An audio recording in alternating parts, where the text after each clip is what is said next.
போட்டோம். நம்ம விருப்பப்பட்டு தான் போட்டோம். அப்படி தான் வந்துட்டு ஸ்டேட்மெண்ட் சொல்லுது. ஓகே, இன்றைக்கி நியூஸ் என்னென்னா, யூகேயில் ஒரு கோர்ட்டில், யூகே ஹைகோர்ட்டில் ஒருத்தர் அன்னைக்கே அதாவது அஸ்ட்ராஜென்க்குன்னு ஒரு கம்பெனி, அந்த கம்பெனி தயாரித்த நிறுவனத்தோட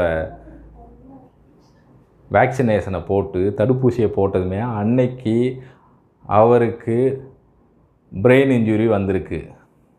போட்ட அன்னைக்கே, அதாவது மூளையில் இன்ஜுரி வந்ததுனால அவர் அன்னைக்கே கேஸ் ஃபைல் பண்ணிட்டார் யூகே ஹைகோர்ட்டில்.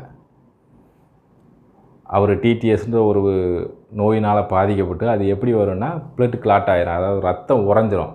பிளேட்லெட் செல் வந்து குறைஞ்சதுனால ரத்தத்தில் அந்த உயிரணுக்கள் உயிர் குருதின்னுவாங்க, அது குறைஞ்சதுனால ரத்தம் உறையும்.